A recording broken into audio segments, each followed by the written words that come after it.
Everybody vote.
City Council meeting. Before Mayor Parker calls the meeting to order, we ask that you please be seated and silence all electronic devices. For those who have requested to speak, when your name is called, please come forward to the center podium. The countdown clock is displayed on the chamber monitor and will indicate how much time is remaining.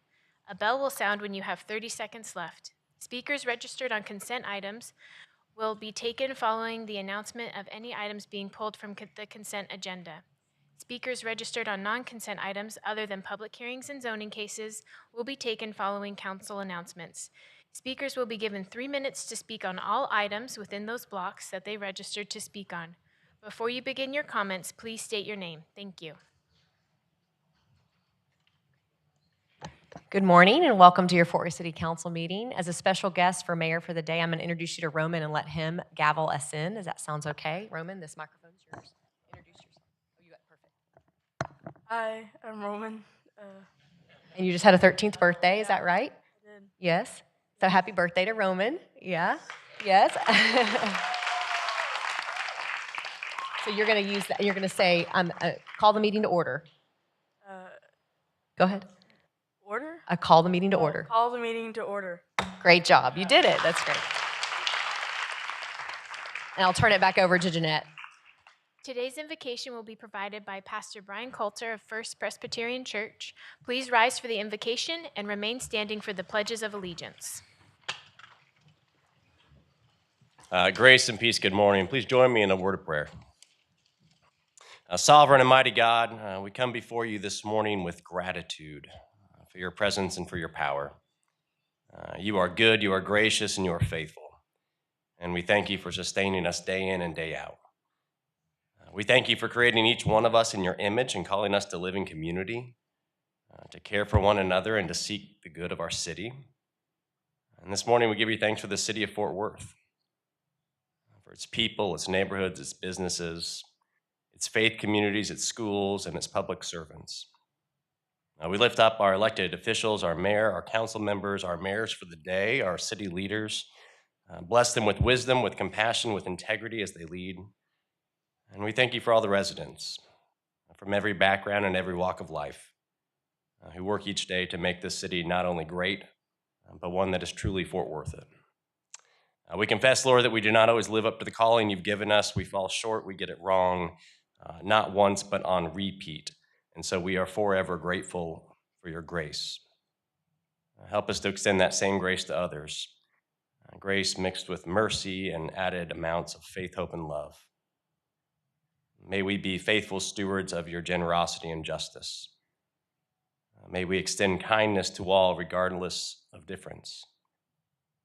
May we build bridges of understanding where divisions exist. May we welcome the stranger and care for the vulnerable. May we seek justice for the oppressed and speak for the voiceless. May we work together for peace and foster reconciliation. Lord, we pray for this meeting, for every decision made, every word spoken, every heart present. And we ask that your Spirit guide us in this way. May we listen carefully. May we lead with humility. And may all that is done here today serve your glory and your purpose. And we pray all this in your holy name. And we love you, Lord. All God's people say, amen. Flag of the United States of America, and to the republic for which it stands, one nation, under God, indivisible, with liberty and justice for all. On the Texas flag, I pledge allegiance to thee, Texas, one state, under God, one indivisible. Mayor and Council, our first items today will be special presentations and recognitions. The first is presentation by the 2025 Charles Schwab Challenge at Colonial Country Club. Thank you. And gentlemen in plaid, you can join me here at the podium.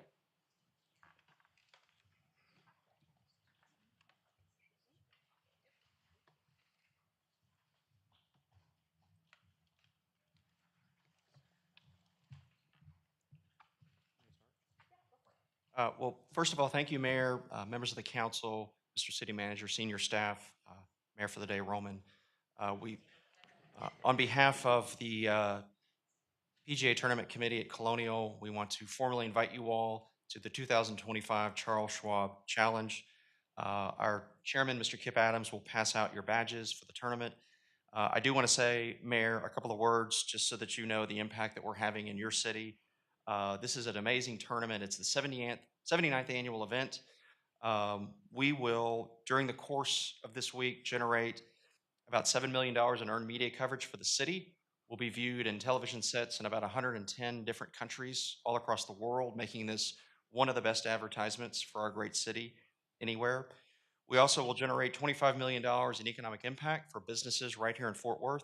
And most importantly, we'll generate some $20 million in charity that will go to 33 different local organizations. We have an amazing field this week, as you know. World number one, Scotty Scheffler, and recently crowned PGA champion Scotty Scheffler will be here. So we're very excited about the field. We're very excited about this week. It's the greatest week at Colonial of the year. And we hope to see all of you out there. I see that Ms. Beck got the memo on our wardrobe, which we thank her for. We hope to see you all out there, and it's going to be a week that you won't forget. So please make every effort to come see us and let us know how we can help you. Thank you all very much. Thank you, Casey, and to the Colonial team. It really is impressive. I was a guest last night and got to be a part of the Ben Hogan Award ceremony for outstanding collegiate golfers. And it was quite a testament, not just to their craft, but also to how hardworking and how important this tournament is. We were reminded last night, this is really impressive, 79 years running Colonial Tournament, the longest location that stayed in one place for the PGA in the history of the PGA Tournament. And that what happens here in the city of Fort Worth. So it's an important part of our community, an economic development driver. Each of you have a badge. I think you might have the wrong names on your badge, so we'll fix that in a second. We'll rotate those in a minute. But I know that council members really do appreciate the personal invitation. So thank you for being here, Casey. You want to say anything? Please do. You sure? Okay, next up, council, I'm going to ask all of you to come down, actually, because this is a presentation in recognition for Military Appreciation Month, and I think all of us would like to be a part of that. We're also joined today by some very special guests, so if you're here on behalf of NASJRB, Tarrant County Veterans Council, Air Power Foundation, all of our guests can welcome down here in the well as well for Military Appreciation Day.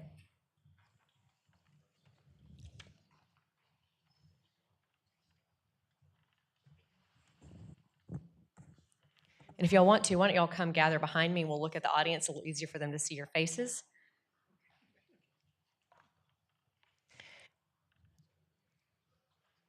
Whereas for well over 2 centuries, in times of peace and war, generations of Americans have answered the call of duty, service, and country. Standing under freedom's banner, our veterans have worked tirelessly to preserve the unalienable rights we hold dear, life, liberty, and the pursuit of happiness. And whereas Fort Worth's own Naval Air Station Joint Reserve Base, Fort Worth, is home to more than 10,000 active duty guardsmen, reservists, and civilian employees who work together every day to ensure the security of our nation. These dedicated men and women play a critical role in supporting the readiness of our military and safeguarding our way of life. And whereas Fort Worth is home to a proud veteran population of more than 40,000 who continue to serve as a vital part of our community and uphold the values that define our country. Their hard work, sacrifice, and teamwork are essential to maintaining the strength and freedom of our nation. Whereas the month of May has been designated to honor and celebrate these brave heroes with their exceptional contributions to our country, I encourage all Americans to join me in offering our deepest appreciation and support to those who have served, to those who are currently serving, to the families who have made countless sacrifices, and especially to those who have made the ultimate sacrifice. Their legacy of heroism will endure for generations to come. Now, therefore, I, Maddie Parker, Mayor of Fort Worth, Texas, do hereby recognize and express profound gratitude to the personnel of the Naval Air Station Joint Reserve Base, Fort Worth, and all members of the military and community in Fort Worth for their unwavering service and dedication. Urging all residents to join me in honoring their commitment in defense and freedom of our nation, and hereby proclaiming May 2025 as Military Appreciation Month in the city of Fort Worth. Thank you.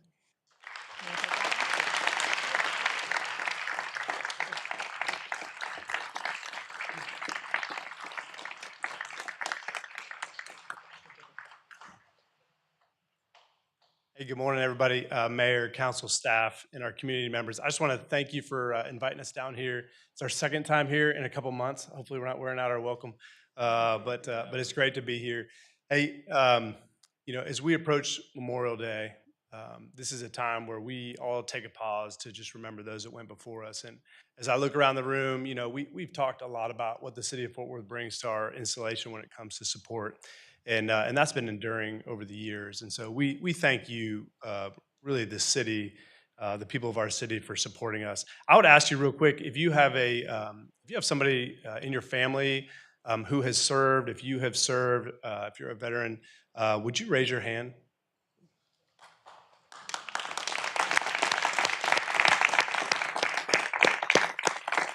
That's a large number. More that did that didn't, and I think that just speaks to the fabric of this city and your willingness to serve. And so, our promise to you, those of us that are up here wearing a uniform, we get 3 years, 4 years, maybe max, here to try to make a difference on the base. Our time is short, and this is your city, but we promise to you that we'll give it all every day and pursue excellence so that we turn it over better than we found it. And ultimately, our job when we wear the uniform is that we all stand ready to answer when the nation calls, and you can be very confident in the fact that we will do that. So thank you for your support.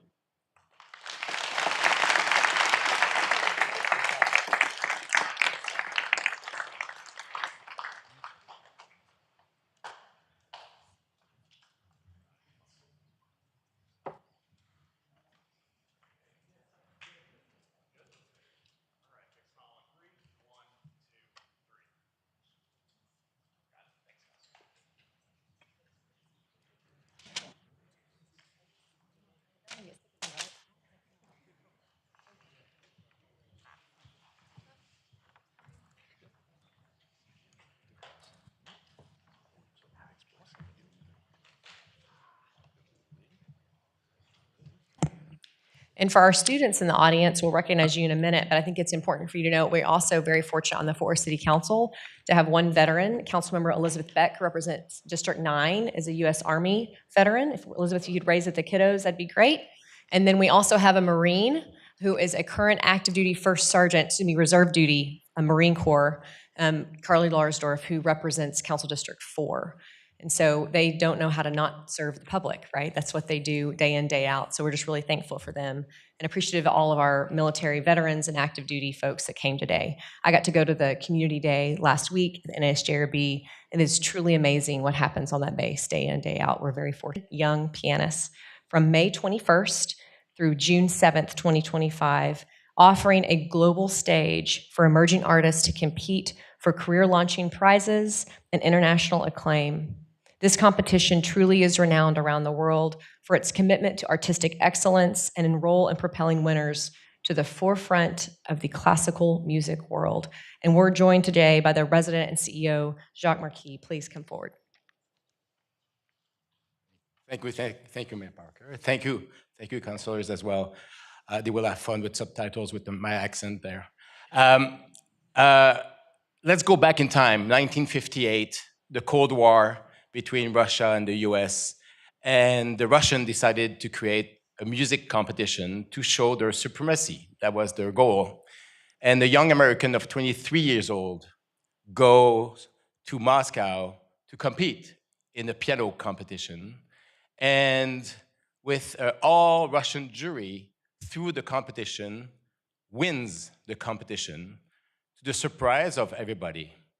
But he was the best. And they had to ask the prime minister of that time, Khrushchev, the permission to give to an American the first prize. And they gave it. Clyburn, at that time, was the most known classical music pianist in the world. He had the ticker tape in parade in New York a few days after that, did the Time magazine, the front page, and the title was The Men Who Conquered Russia. Therefore, in 1962, leaders here in Fort Worth decided to create the Van Cliburn International Piano Competition. It's been almost 65 years, and every 4 years, think of the Olympics, every 4 years we welcome the best pianist between 18 and 30 years old, you still have time to practice a lot. 18 and 30 to come here and compete. And what we do was the vision of Van Claveren. First, helping young musicians to launch careers, to organize concerts, and to go and to play. But Van had a desire, profound desire, of sharing his music with the world. Today, we do that with the Clavern with streaming, and that we can do. And tomorrow, we'll be live here at TCU for the first round and at Bass Hall, but we'll be also streaming the entire competition on webcast. The streaming is, we reached in 2022, a little bit more than 60 million views in 179 countries. I'm not competing with Colonial here. Actually, I think you should go to the golf tournament and come to the Clavern after that, close by. And we are one of the things that the most known when you go outside in the world because we have winners everywhere.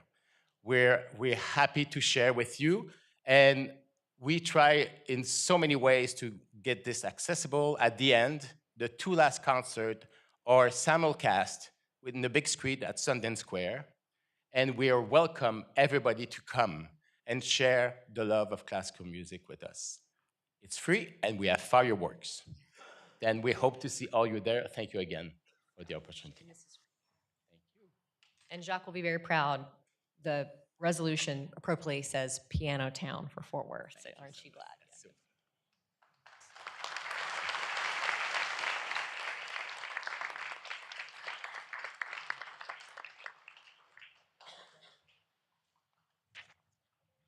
Next is a recognition to SiNaCa Studios for their contributions to Fort Worth.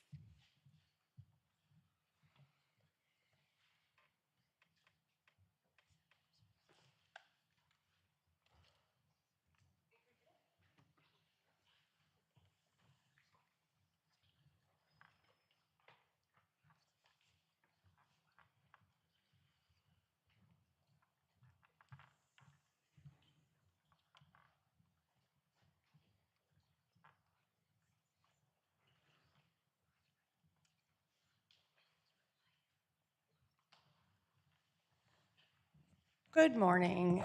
We are joined here, I'm joined here at the podium by a group of people here, all representing SiNaCa Studios. And so if you've never had the opportunity to wander down Magnolia and watch people playing with molten hot glass, I welcome you to do so, because that is the folks here at SiNaCa.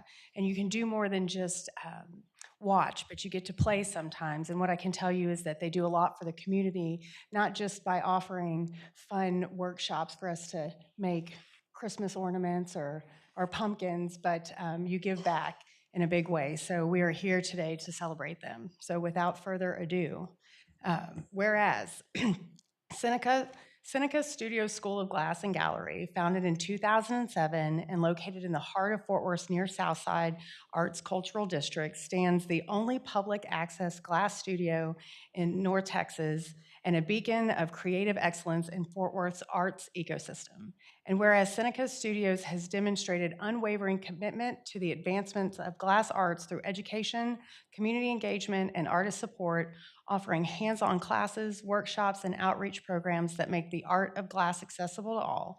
And whereas the Glass Art Society, a global organization of artists, designers, and institutions dedicated to the advancement of glass arts, elected North Texas to the host region for its 2025 annual international conference, May 14th through the 17th, drawing more than 1,000 glass artists and professionals from over 20 countries.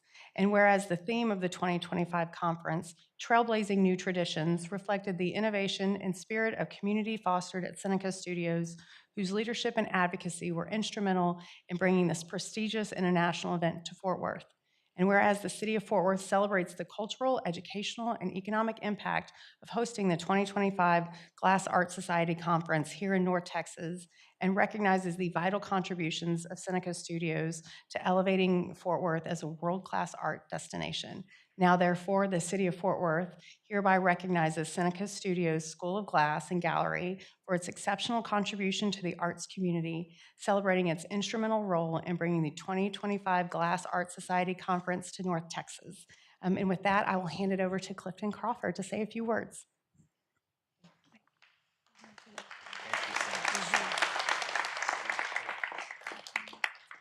It's an honor to stand here in this chamber. Thank you all for your support, and this recognition means a lot to us and our group.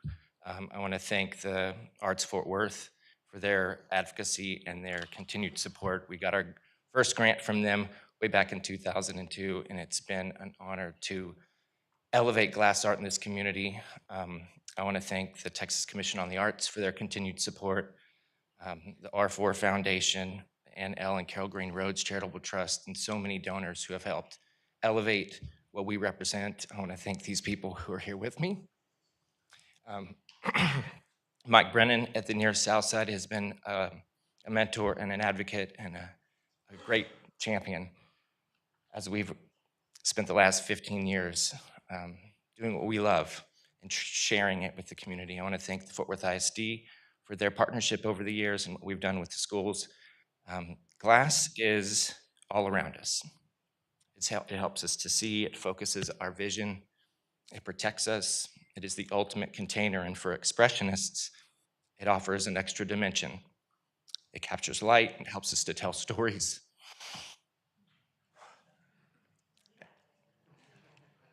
And this means a lot to us. So I want to thank everybody who helped make the conference a success. We had an incredible week. We had international artists, the best in the world, here in Fort Worth. I want to thank the mayor's office and the Fort Worth Promotion and Development Fund to help make it possible. I want to thank Visit Fort Worth, District 9, and Elizabeth Beck, and before her, and Zeta, for their incredible advocacy and support. I'll stop now because I can keep going, but thank you all so much. And I also want to just thank the International Glass Art Society for selecting us. We all want to be heard. We've been working really hard to do what we love, and for them to recognize and to select the city and to bring that here.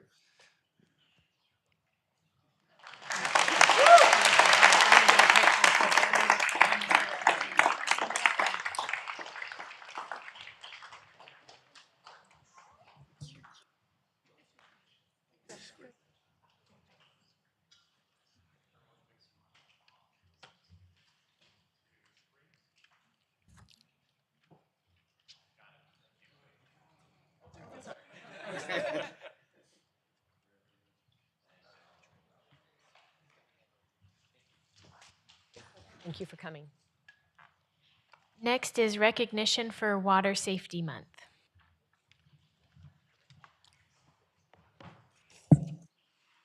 Julian Mitchell, or here?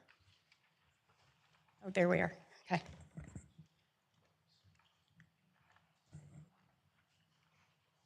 Thank you for joining us here today. We have Julian Mitchell from Cook Children's here for Water Safety Month. So thank you for all that you do to make sure that our children stay safe. Drowning impacted my family personally, so thank you from the bottom of my heart to everything you do to make sure that we keep our kids safe in the water and that they enjoy their summer fun, but make it back to school. So without further ado, whereas drowning is the leading cause of unintentional injury and fatality for children ages 1 through 4, and the second leading cause of unintentional injury and fatality for children ages 5 through 12 in the U.S. and in Texas. And whereas an average of 1 Texan per day dies of a fatal drowning injury, and whereas Cook Children promotes childhood injury prevention by uniting diverse groups into local and state coalitions, developing innovative educational tools and strategies, initiating public policy changes, promoting new technology, and raising awareness through the media. And whereas the City of Fort Worth is committed to creating a safe environment, contributing to the safety and well-being of our children, and hospitals, state agencies, and community organizations are committed to their crucial role in reducing drowning-related injuries and deaths by promoting safe practices in, on, and around water.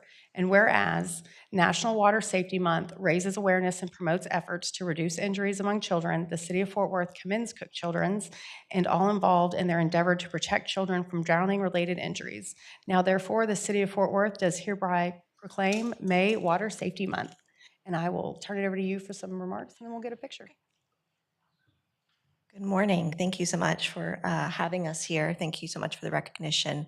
Cook Children's has been working hard on prevention efforts for many years.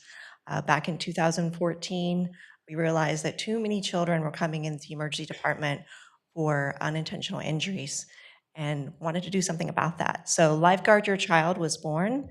We've been working hard to grow that with partnerships in our community for many years now, and it has become quite large. We're very proud of that. We have over 50 loaner life jacket stations all through the Metroplex at local rivers and lakes and reservoirs, and we work with partners to educate families and professionals to prevent this from happening to anyone else. So thank you so much, very much, Councilwoman Beck, for the time and for the recognition, and stay safe this summer. Watch your children always around the water. Thank you.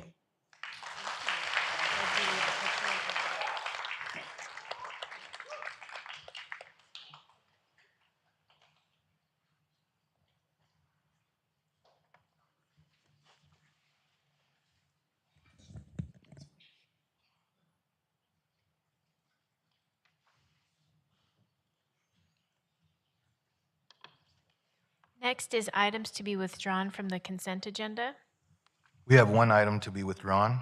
M&C 25-0468 will be withdrawn and moved to the June 10th council agenda for consideration. Next is items to be continued or withdrawn by staff. We have no items. Next is consent agenda speakers, and we have 3, Mayor. Thank you. And before I call on the speakers, I want to recognize our schools and students that are here today. I know we have Treetop International School. Treetop kiddos, you want to wave? Hi. Good to see you all. Y'all aren't excited about summer, are you? No, never. And then we're also represented by Boswell High School today. Where are our Boswell gentlemen? There they are, looking good, sharp boys. Thank you very much for being here. We appreciate it. And we're also here with Odie Wyatt, but we'll recognize them in a minute for our agenda item. Okay, with that, we'll go to consent agenda speakers. Our first is Chris Wood, followed by Adrian Smith.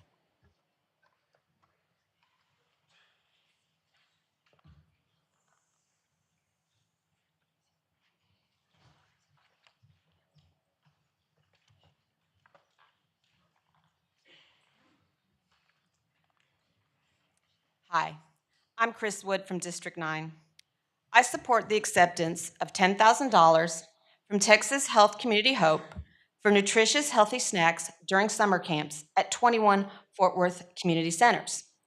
Encouraging children to develop a positive relationship with food early on is crucial for lifelong healthy eating. A recent study estimates that 1 in 5 teens struggle with disordered eating behaviors. This includes intentional vomiting, caloric restriction, binge eating, overexercise, the use of weight loss supplements, and misuse of laxatives or diuretics. The traditional stereotype is that mainly thin, white, affluent females develop eating disorders. However, research demonstrates these conditions can arise with anyone, regardless of age, race, body size, gender identity, sexual orientation, or socioeconomic status. Also, contrary to popular assumptions, studies show teen boys are at risk for eating disorder behaviors just like teen girls.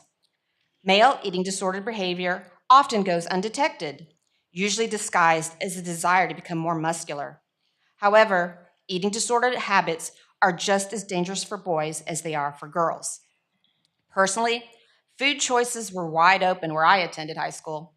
Lunch, usually French fries, followed by as many sweets as we wanted.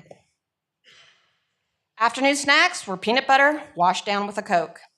People were cruel about my subsequent weight gain, so I doubled down. I tried to eat less, but this pressure to lose weight just created an unhealthy cycle of binge purge behaviors that unfortunately still creeps up on me today. I believe the availability of healthier food choices when I was young would have led to better food choices then and would have resulted in the development of improved lifelong habits.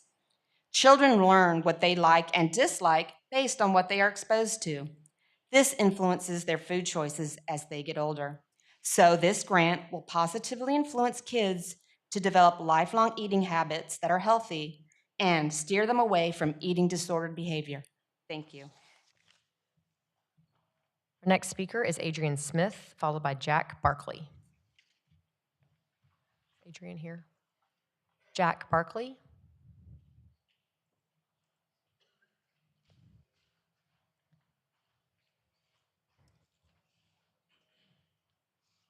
Good morning, Mayor, Morning. Council. Thank you for having me here. Special thank you to Mayor Parker for all of your support in the film industry here in Fort Worth and everything that we have going on with Hillwood and North Fort Worth. So I'm Jack Barkley with Hillwood Properties. We 27,000 acre master plan and developer of that project in North Fort Worth that most of you are familiar with. That project is now home to 590 companies, 66,000 jobs, and generated over $130 billion of economic impact. It's about $10.2 billion in 2024 alone. And now specifically for this project, moving into the film industry, we really see that as a growth segment, an industry that is not so well developed here in Fort Worth. And we think that this MPDZ program really allows for the facilities to support this industry for the long term to be built here in Fort Worth. The Fort Worth area alone, according to the Fort Worth Film Commission, generated $700 million in economic impact and has created 30,000 local jobs. With the natural economic and workforce advantages that we already have here in Fort Worth today, plus these types of incentives, it allows the city of Fort Worth to continue to attract high-quality jobs in the film industry. Over the 30-year history and alliance, we've really partnered with Tarrant County College to pursue certain workforce development programs for industries that are new to this market, that are underserved from the community because these types of employers don't necessarily exist here. So we've trained workers in aviation and power plant mechanics to locomotive development. And Tarrant County College has already started aggressively training this type of workforce for the film industry. In less than a year, Tarrant County College produced 30 graduates from the Fort Worth Film Collaborative Certificate Program, and there are now 200 students enrolled in that program today. So this project is at Alliance Center East number 2, 2601 Spirit Drive in North Fort Worth. This is the second half of the first phase that we approved, I believe, early this year, maybe at the very end of last year, which would then total 450,000 square feet, which, as far as we know, that makes this the largest media production facility under one roof in the state of Texas. And so, as referenced, just to put some numbers to this, in the recent hearing at the state, 1923 Taylor Sheridan production had about 1,100 different crew members, and a little over 1,000 of those were Texans. So this helps promote a long-term home for these types of jobs in the city of Fort Worth. Thank you. Thank you, Jack. Council, that's the conclusion of our consent agenda speakers. I can entertain a motion on the consent agenda. Got a motion and a second, Council. Any other discussion? If not, please vote.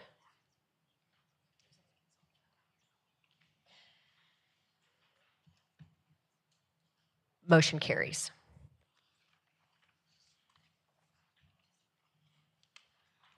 Next is announcements by city council members.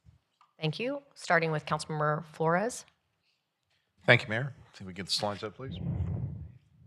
Okay, first slide. We're enjoying a wonderful evening there with family, friends, and supporters of All Saints Catholic School at Joe T. Garcia. So you've been a constant supporter, and that marked this year, the 29th, Father Stephen Hasso Tuition Assistance Banquet, which ensures needy students have access to a private Catholic school education. It's my honor to be a sponsor there. On the bottom slide, you will see that I joined Lieutenant Costley, who is retiring, and Superintendent Karen Molinar for Fort Worth ISD's Junior ROTC Awards and Pass-In Review. They do that. They're very proud of presenting themselves, so we're very equally proud of these students who put themselves out there and endeavor to excel in excellence. So thank you for doing that. Next slide, please. CPW doesn't often get the attention and recognition they deserve. but I wholeheartedly give them my thanks for making a project that we started working on about 3 years back that finally came to fruition. They're at Basswood Boulevard and Old Santa Fe Trail. Complex intersection. Had a lot of challenges, a lot of accidents there. We finally got the money, even despite COVID having the effect of raising construction costs. We did that with the cooperation of the CMO office and everyone on board. So that project finally came. There were pedestrian improvements as well, and including some drainage improvements. So thanks again to TPW staff, and appreciate the involvement of the local community. On the bottom half there, I joined the Chamber of Commerce, the Hispanic Chamber of Commerce, for the grand opening ribbon cutting for the new DoubleTree by Hilton. They're off Meacham Boulevard. So we're also welcoming and supporting our local businesses. Next slide, please. All right. I often like having the time to visit, with our cherished seniors at our senior centers. And for the occasion of Mother's Day, I stopped in, gave them some flowers, and just spread a little love and appreciation to them. And also, I want to note that our community center staff is really excelling in providing them with great programming and also wonderful fellowship and friendship. All right, on the bottom, our colleague Michael Crane joined us at the monthly LULAC Chorizo Menudo, which is there held in Northside at Nuevo Leon Restaurant. So he gave some remarks on topics that are affecting all of us on council, including other speakers from Fort Worth ISD, et cetera. And I gave some announcements as well. And I think that's the last slide I have. Thank you, Carlos. Oh, wait a minute. There is a fourth slide. Sorry, I think I lied. Oh, anyways. Real quickly, joined UTA table for the Greater Arlington Chamber's third annual State of Higher Education.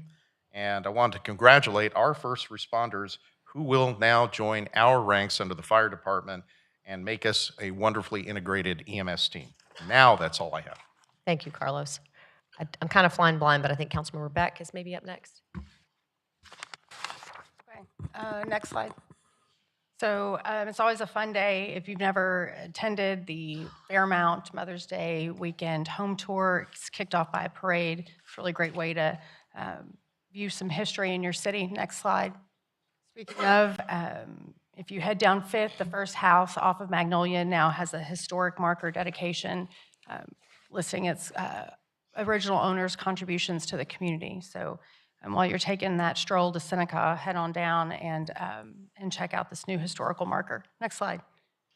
Okay, tomorrow, Wednesday, May 21st, Sundance Square, along with our Fort Worth Fire Department, is hosting a hands-only CPR training at 11 a.m. So don't miss out. Next slide. All right, carry the load. May 24th, 10 a.m., we will start at the TCU Stadium, and we will walk to the Police and Fire Memorial on West 7th. So if you haven't already signed up, please do so. Next slide. Wedgewood Garden Club is having their annual garden tour June 1st from 2:30 to 5 p.m. It's a self-guided tour, and it starts at 3524 Wosley if you are interested in joining that. Next slide. June 3rd, for all of the women veterans out there, there will be a Women's Veteran Day luncheon held at 2300 Circle Drive if you are interested in joining. And then finally, last but not least, Movies That Mattered, coming up June 5th. Cooked is our next next movie. And I'd also like to take a moment to welcome District 9's newest intern, Nicholas Romero, who comes to us from the University of New Mexico. So welcome aboard. Good luck.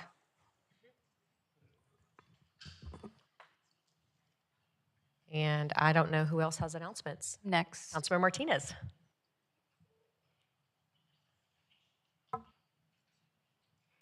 Okay, next slide, please. Sorry. This is kind of behind. On May 5th, I had the opportunity to participate in the Code Blue Charity Golf Tournament. We had a great time. We won. No, I'm just playing. We didn't win, but I had so much fun. They had a really great event and raising money for their annual awards luncheon. Next slide, please. Congratulations to Eugene McCrae. They had a beautiful event for Mother's Day. We were able to sponsor a few tickets and some raffle items. So congrats, Eugene McCrae, and thank you for celebrating our wonderful mothers. Next slide. Congrats to the many Meta 2025 Data Center Community Action awardees. Special shout out to CHAMP and STEAM, both East Side nonprofit organizations. Next slide. And on May 3rd, the City of Fort Worth had a community block party for the Fairhaven Neighborhood Improvement Program. And so it was really great to have the neighborhood come out and talk to staff and meet staff and talk about the improvements that they'd like to see with those NIP dollars. Next slide. Please join us for World Environment Day, June 5th. That is a Thursday morning. It's going to be 7:30 to 10:30 a.m. Swing by on your way to work for those that, the kids are off for summer. So come by, dispose of some household hazardous waste, drop off some old electronics for recycling, or bring your sensitive documentation for shredding. All that will be on site, and we'll have some of the City of Fort Worth departments there, code, environmental, and neighborhood services, and several others. And free coffee and sweetbread, so take advantage, get some breakfast, drop off some stuff. Next slide. Some upcoming things in the district and throughout the City of Fort Worth. Of course, Summer Day Camp, Camp Fort Worth is coming up, so if you need some camp options for your children, those are usually available at each community center throughout the city. And Victory Force is having their spring sidewalk sale on May 31st, and that's all. Thank you. Thank you, Jeanette. I believe that's the conclusion of our presentations by council members, but if I missed anybody, I'm sorry.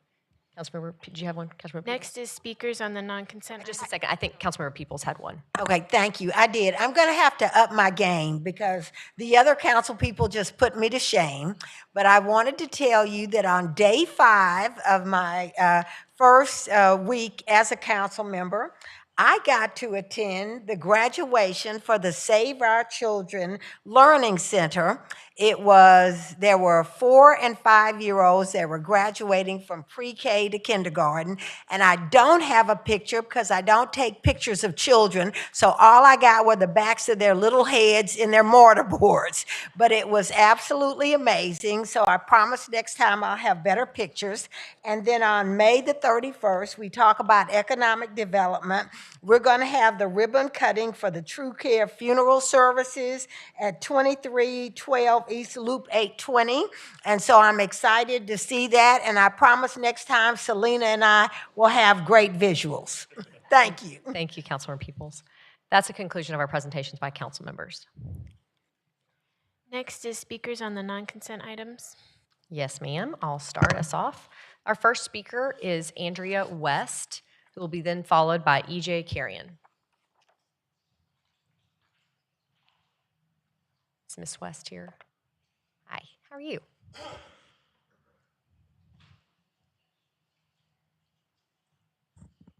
Hi, Mayor and Council. Thank you for having me.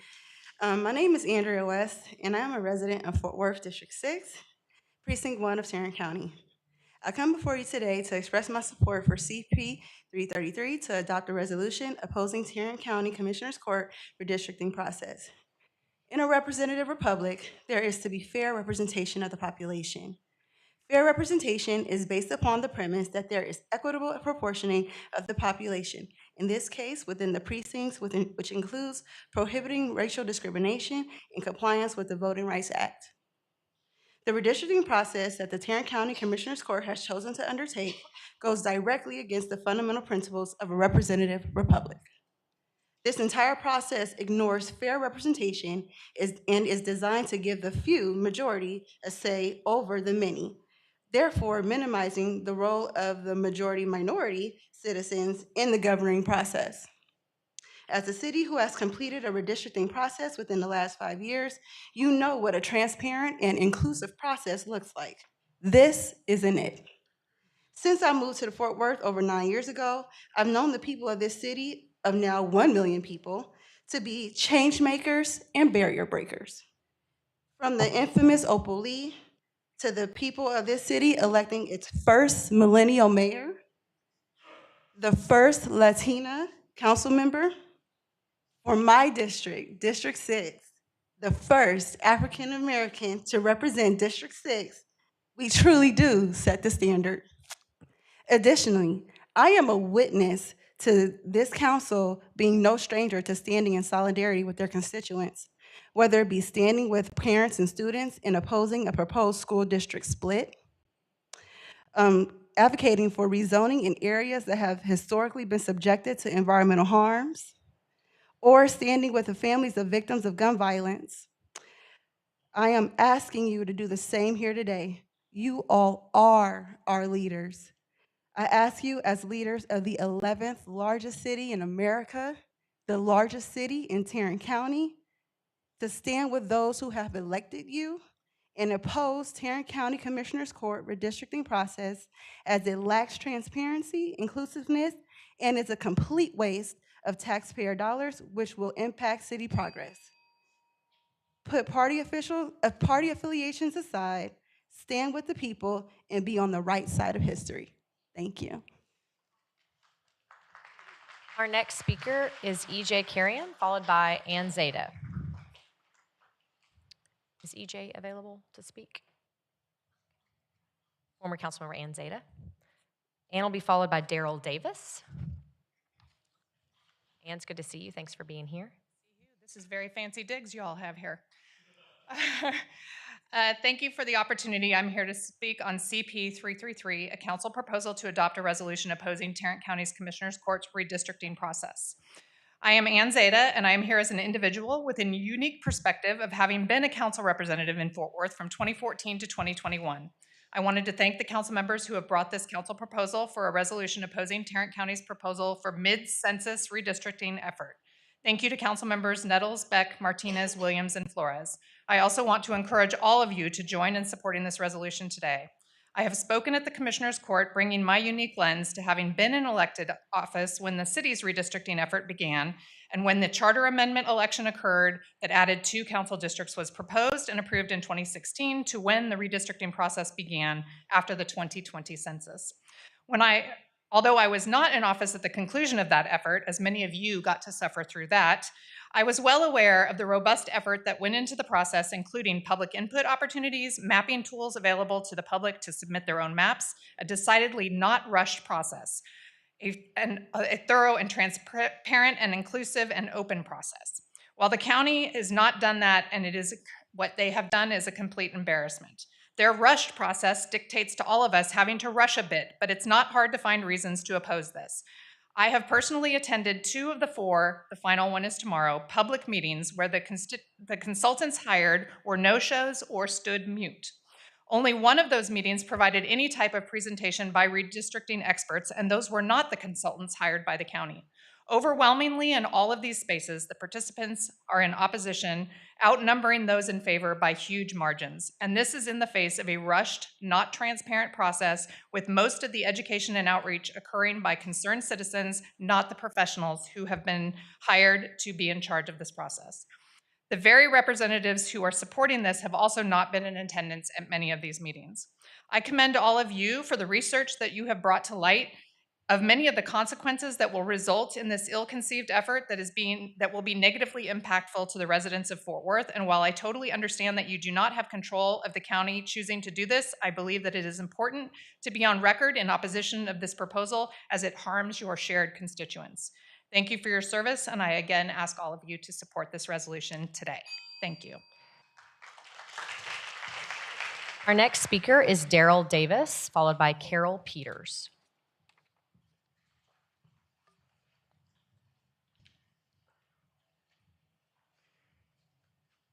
Good morning, Mayor and Council. My name is Daryl Davis. I'm a resident of District 6. I'm a lifelong resident of the city of Fort Worth, and I fully support the resolution opposing Tarrant County's unjust, unfair, and unnecessary redistricting process. Given the urgency of the Commissioners Court's upcoming vote on June 3rd, I also support suspending the rules to ensure this resolution can be heard and acted on today. Fort Worth residents deserve the opportunity to speak through their council before it's too late. Let me be clear. If this council refuses to suspend the rules or votes against this resolution, it will be choosing not to stand with the people of Fort Worth in defense of fair and just representation.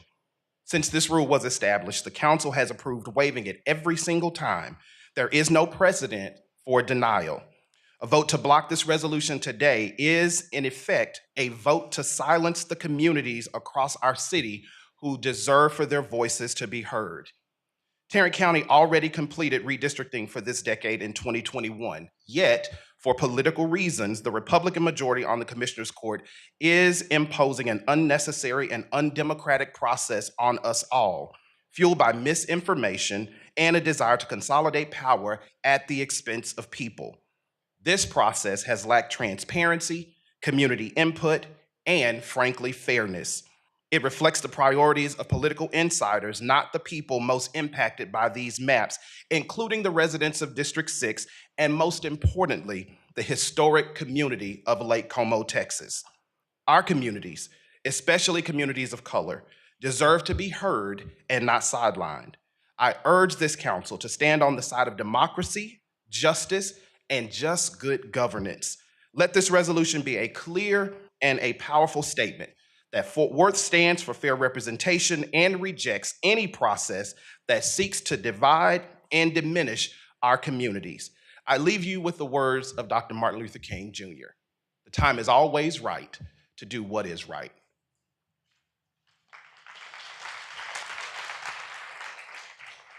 Our next speaker is Carol Peters, followed by Geraldine Jackie Cox. Ms. Peters. Good morning, Mayor and Council. My name is Carol Peters. I live in Tarrant County's Precinct 1 in District 11. I support the resolution before you today on the Tarrant County redistricting plan now being rushed through the Commissioner's Court. The City Council resolution correctly highlights how disruptive and expensive this change could be. Precinct 1 has more roads and bridges than any other precinct. Under every alternative map, all those roads and bridges would move to another area, a huge shift of infrastructure responsibility. I have attended every public meeting so far, and there's little public support for this fast-tracked and frankly targeted plan. Minority voters have been packed into a single district or diluted by heavily angled districts, creating maps tilted toward a predetermined outcome. As a reminder, City Council took over a year to work through data, select a task force, study and revise maps, accept extensive public comment before making decisions on district reorganization. Tarrant County did a redistricting review in 2021 after the 2020 census. The nonpartisan firm the court hired found only minor shifts in population and recommended no changes in boundaries. The same data is being used to justify massive changes in precinct composition 5 years later.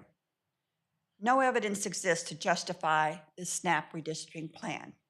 At least none has been shown to voters who asked for explanations from commissioners who unilaterally designed 5 new maps based on their own preferences. These maps will be challenged and taxpayers be on the hook for costs. It's wasteful, unnecessary, and discriminatory. Mayor Ross stood up for his city. Please stand up for ours. Pass this resolution. Thank you.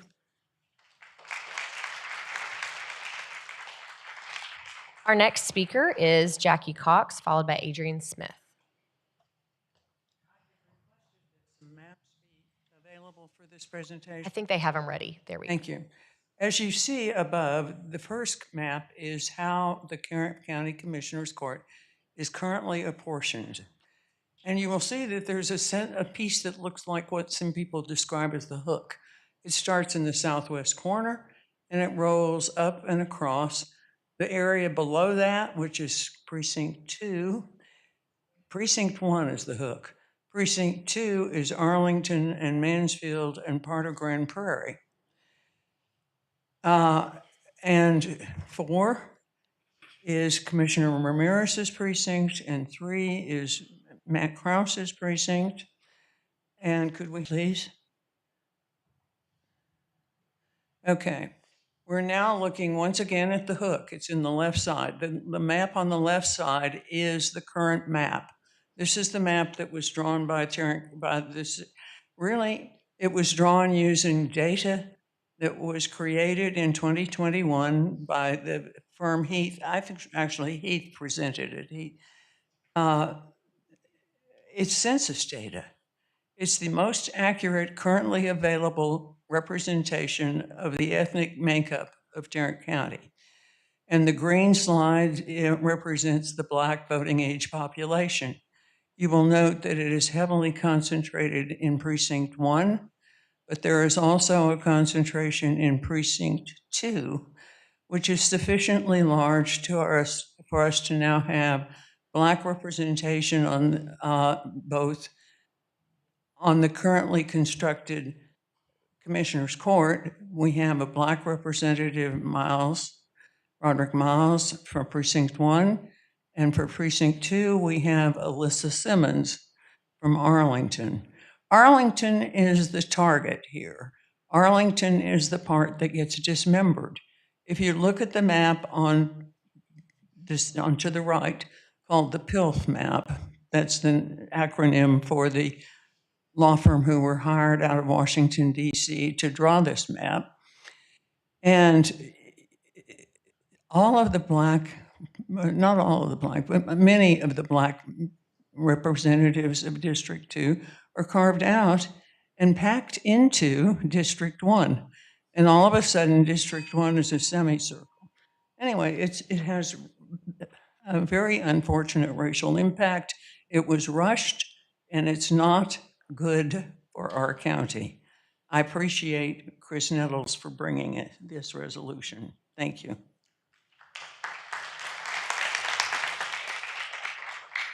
Our next speaker is Adrian Smith. Is Mr. Smith here? No. Jody Gonzalez. Ms. Gonzalez here? No. Kate Forwood. Is Kate here? No. Council, that's the conclusion of our non-consent agenda speakers. Next is Council Proposal CP-332. This is a waiver of site reservation fees and festival equipment rental fees for Glencrest Civic Lead, board member space, in Councilmember Nettles' district, or at his request. Council, as a reminder, first we need to vote to suspend the rules to take up CP-332. So we'll take that vote, and then the next vote would be to vote on CP-332. First, I can entertain a motion. Yes, I move to suspend the rules on the CP to vote on this item today. Second. A motion and a second. Council, please vote.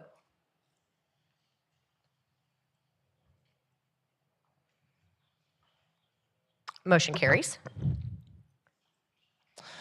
Now I move for approval for this CP-332. Second. A motion and a second. Council, please vote.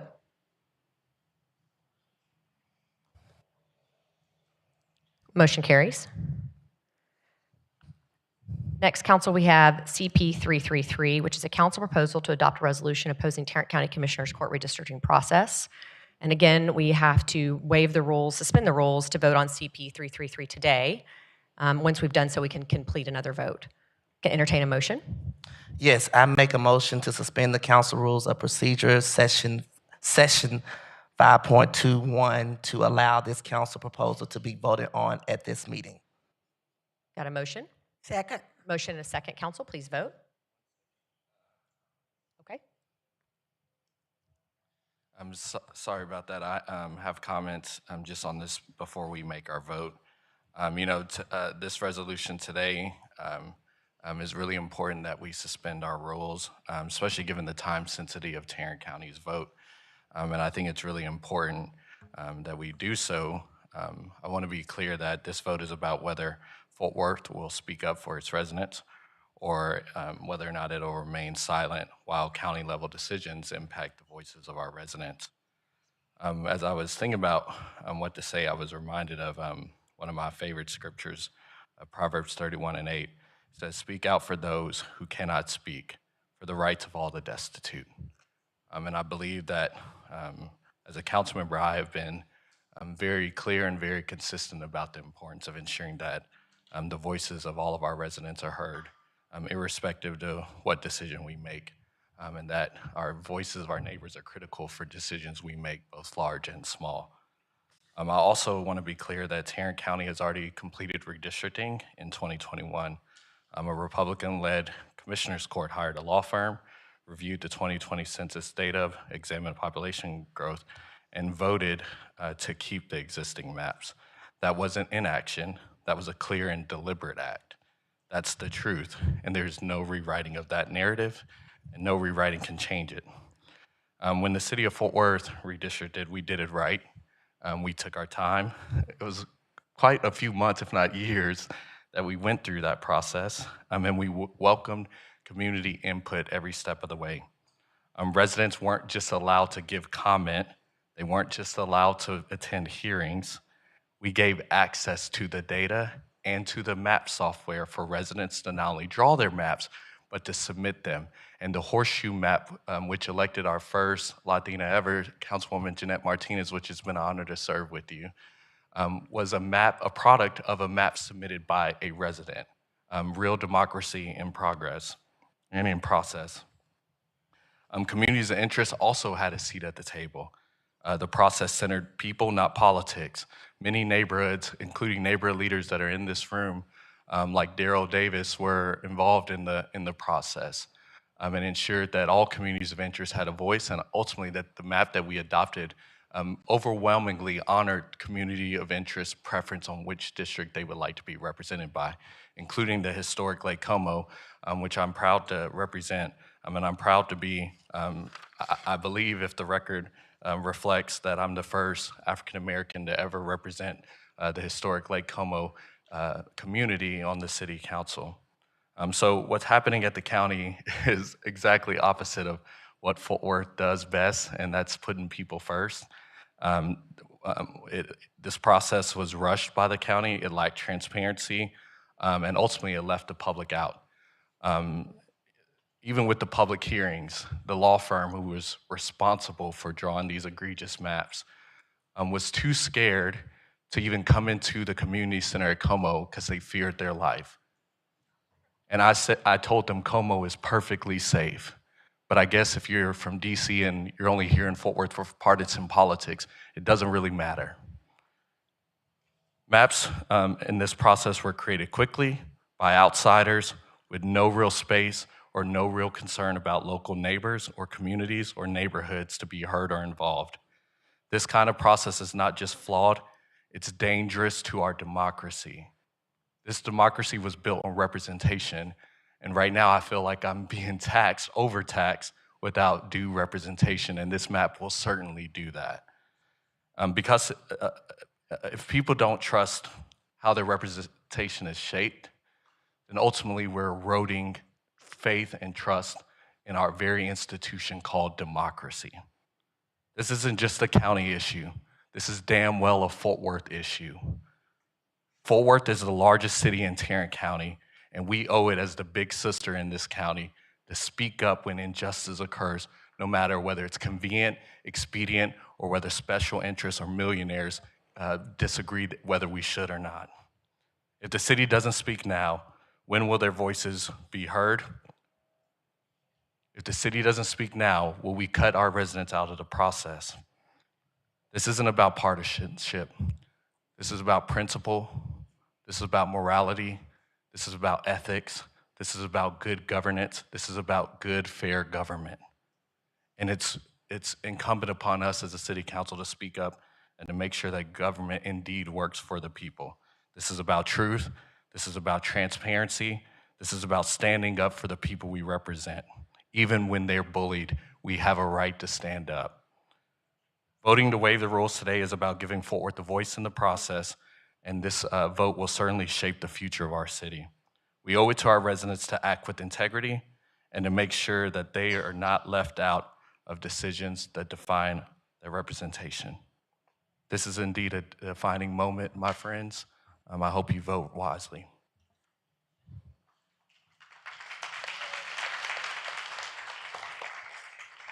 Additional discussion, Councilmember Larsdorf. Yeah, thank you, Mayor. A couple things I've heard so far is communities around the city, which I'm sure there certainly are. I've yet to hear anything from District 4. However, I do agree that there's yet another issue with process, and we seem to talk about that as a body quite a bit. And right now, my issue isn't necessarily with the process with Tarrant County, it's actually with this own body. On Friday, whenever we got the word of this council proposal, which key word there being council proposal, not individual proposal, is interesting. I was like, all right, well, I'm sure I'll get a phone call or an email explaining how it's affecting their particular districts and how I can be of assistance in that. However, that never came, which I find interesting. We say it's nonpartisan, yet you look at this proposal, it definitely quite is. And I'm glad Ms. West brought up Keller ISD because that's a great point. Absolutely vocal, was vocally against that from day one. And the two individuals who actually came up with that brain bird idea were two staunch conservative Republicans. I had no problem with standing toe-to-toe and them telling them their idea was absolutely idiotic and it was dumb and it was going to have a direct impact on 95% of the district that represented me. So, of course, I was going to speak up for them. Admittedly, recently I've been too concerned about Miss Ayuso's sidewalk issues she's had because of a street repair that went awry. I've been concerned about egrets in Park Glen and the damage they're causing and how we can get additional federal permits because we ran out of permits. So right now those birds are taking up a home there. I've been worried about Fossil Creek HOA and some of the damage that was done to the property after some stormwater repairs and trying to get everything taken care of there, and that's been a 2-year battle.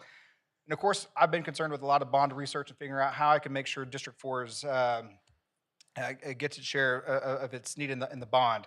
To that end, been driving just about every street in District 4 to figure out what streets need the most repair. All this, what's the point of all this? I've been focused on the things that have a direct impact on District 4. Now, you won't hear about any of that in the news, I assure you, because none of it is sexy. Absolutely. And I guarantee you, no one else on council, and rightfully so, is going to be concerned about those issues either. However, I was elected to represent the members or the residents of District 4, so that's where my focus has been, not on a council proposal that, quite frankly, at the end of the day, is not going to have an impact on what Tarrant County decides to do or what not to do. I do hope that whatever they decide to do is for the right reasons and they make the right calls. However, to ask for council to waive a rule and a council to come up with this proposal without even involving all of council, quite frankly, I'm a little disappointed in that process. And so to my colleagues, I just ask in the future if there's something that's going to have a direct impact on your district and the residents of your district that we might not see in ours, have the conversation. I'm sure everyone's been able to get a hold of me whenever they needed to. Just have that conversation. That's all I ask. Councilmember Flores, followed by Councilmember Peoples. I appreciate the prior comments by my fellow council members. And I do agree that process is something that is more than just a guidance for us, but it should be a principle that we follow as a council. Regards to this CP, my opinions are as follows. The county's mid-decade redistricting plan is unprecedented in the history of Tarrant County. Just 5 years ago, as we talked about and was mentioned by our speakers, under County Judge Glenn Whitley, the Commissioner's Court voted to approve the existing county commissioner precinct maps. And the court then had a 3-2 Republican majority at that time. I oppose this mid-decade redistricting as it is not based on the most current U.S. Census data and runs counter to redistricting principles that we all abide by.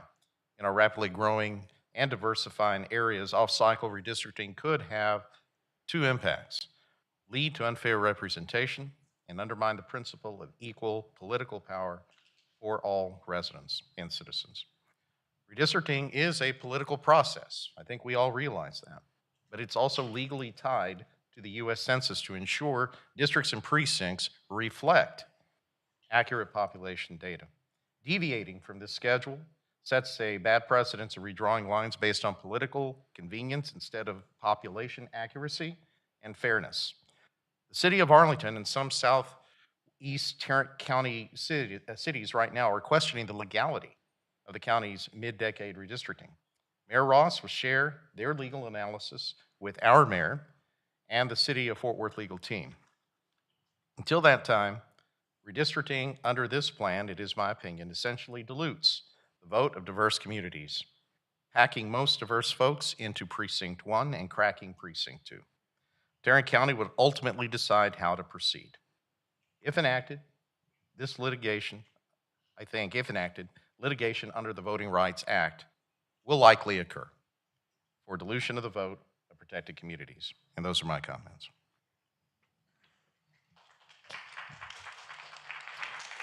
Councilmember Peoples, followed by Councilmember Martinez. So, as the newest member of this august body, I just went through a session with our city manager, our city attorney, our city secretary, our city auditor, and they explained to me that the council proposal only requires 4 signatures. And so if there is anybody who is offended that they did not get contacted, I believe that the whole effort was to get the 4 signatures. So for anybody who feels left out of the process, I just happened to be in the office on 3 o'clock on a Friday and was there to be able to discuss it. But I think what we're asking today is about suspending the rules so that we can vote on this process. And I think it's important that we understand that we just voted on CP 332 to suspend the rules. And so this is something we have always done. My understanding is when I went back and researched it, we have always voted to suspend the rules. So I think it's important that we look, when we talk about prior actions, that we try to remain consistent. And the other thing I'd say, when I looked at the faces of our amazing young visitors today, I see resilience, I see intelligence, I see creativity, but most important, I see promise. I see the next generation of leaders that are going to lead this amazing, extraordinary city. And I know that the decisions we make today will affect them, each and every one of them. And I'm asking that we all join together as citizens of Fort Worth to send a message that we care about each and every resident and we care about each and every student sitting in this chamber today. Thank you.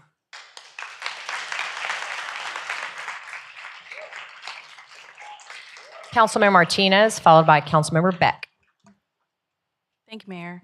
Well, as you can see, several of us have different opinions, and that comes from a different perspective, each of our own perspectives. So here's mine. While I'm not necessarily against the process of mid-decade redistricting, I am opposed to a process that is rushed, not transparent, and one that could impact vital infrastructure improvements that are in various stages of planned construction.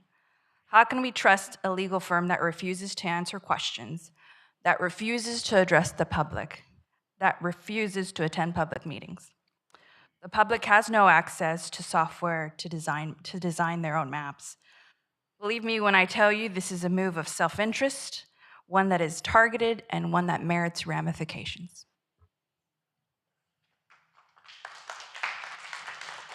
Councilmember Beck. Thank you, Mayor. The majority of us here on this dais went through the very, very painful process of redistricting for this city. It was not easy. It was wrought with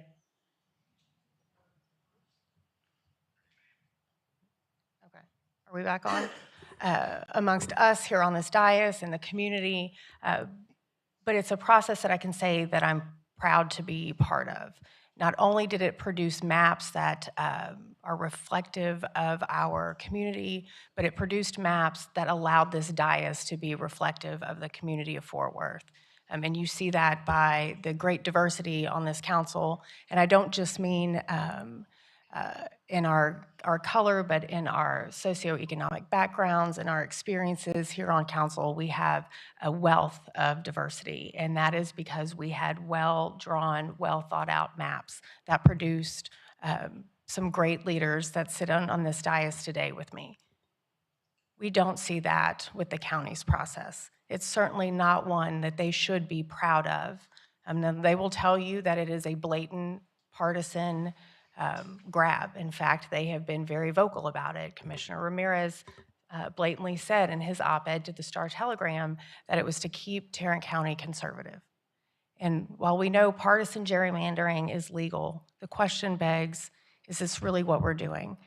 Is that really the right thing to do for the residents of Tarrant County? And the answer is no. By diluting voices of our brown, black, and Asian community, our county commissioners are not producing maps that will produce leaders that are reflective of the people here in Tarrant County. Now, some will ask, what does this resolution do today? It's not binding on our county government, and it's not. But it sends a clear message, the same way that we stood with our gold ribbons on our chest that Councilmember Blaylock proudly gave to us, that we stand with Keller ISD. Was our stance binding on them? No, but it sent a message that the leaders of the city of Fort Worth stood for what was right. And today what we're doing is sending a message to Tarrant County and those people that would seek to silence voices, what is right. And so I would ask all of my colleagues here today, regardless of if your specific district is directly impacted, to understand the enormous impact that this particular redistricting has on all residents across the city. And today, we're leaders for not just District 2 or District 4 or 6 or 8 or District 9, but we're leaders for all of the city of Fort Worth. Thank you.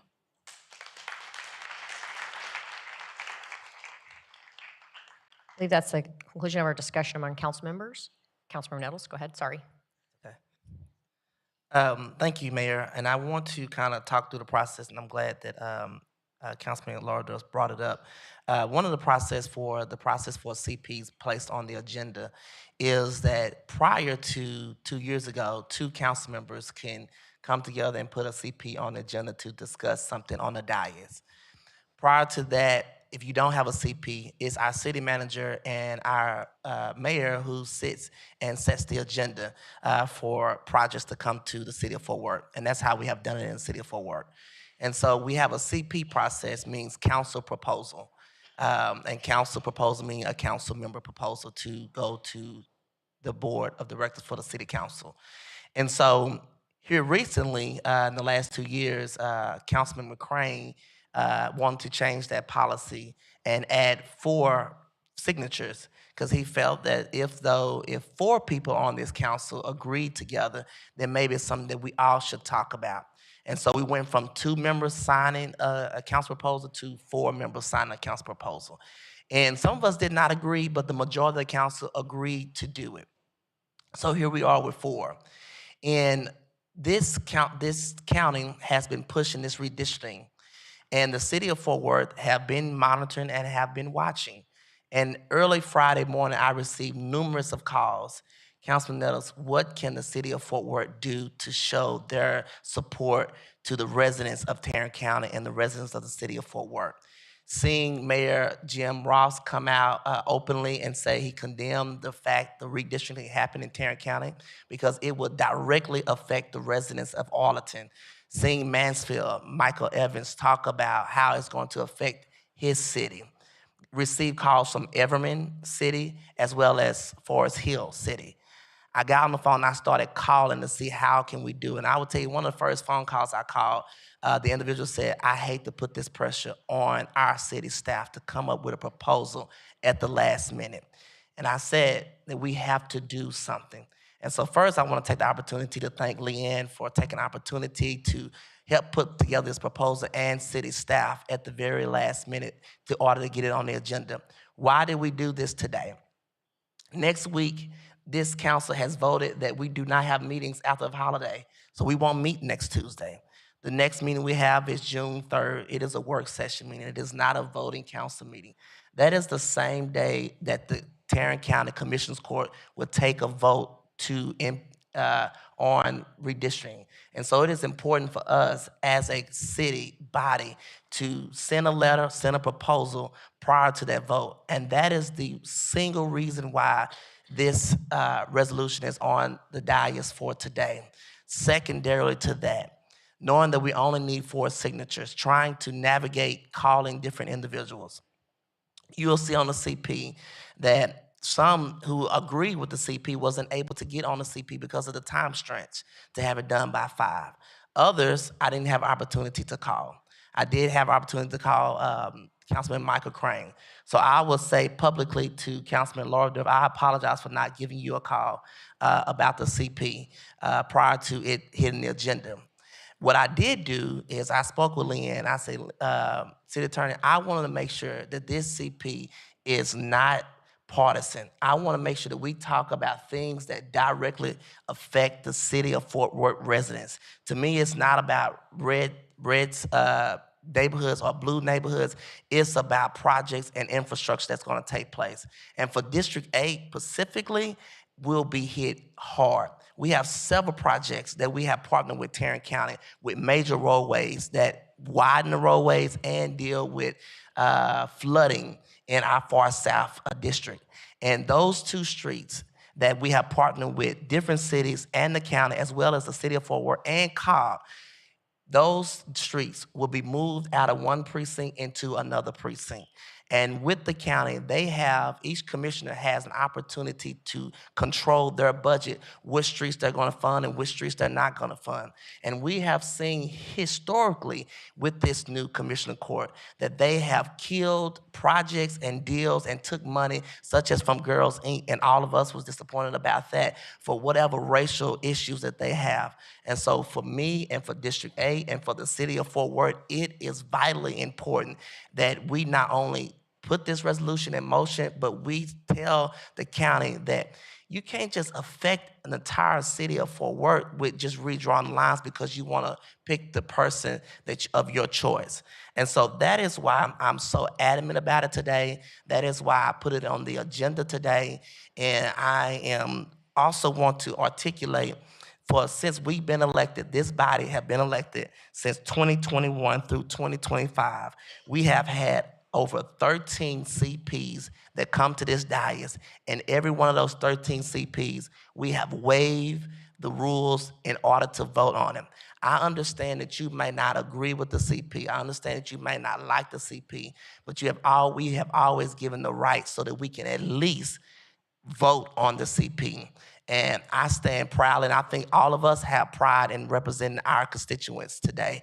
And so let your pride show whether you agree with their redistricting or whether you're not. Do it with your chest. Do it with your head held high. Let's take this vote today and show where we are in the city of Fort Worth.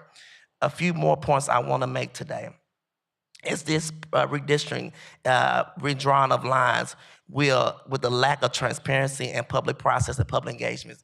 You guys know me. I've been here the last 4 years, and one of the main things I have always talked about is a public process. I don't care if we're hiring the library director. We need a public process because it's important that the residents matter. Their voice matter. We went through this process, and a lot of us on this dais kind of had some words to say towards each other during our redistricting. It's because we were fighting for our constituency. This is no different. When we had an issue with Fort Worth ISD, we all signed a letter. Mayor Parker went down to the school board and spoke on the issue. We didn't have a say in how they operate the Fort Worth ISD, but we had a say in how we feel about how they operate in Fort Worth ISD. We did the same thing with the Keller ISD. I wasn't in the conversations about why Keller ISD shouldn't split. I really wasn't concerned because I trusted my counterpartners who live in Keller ISD to stand and be the voice for this entire council. And so I too put on a gold ribbon. I too supported them, not even reading 2 cents of what they wrote down. It's because I trust those who I sit with. And so today, I'm asking this council, those things that I articulated in my brief and my comments and what my other council members have articulated, trust the fact that we're standing not against Tarrant County. We're standing for the residents of Tarrant County. We need to oppose this. We need to vote on this resolution, and we need to approve it. Those are my comments.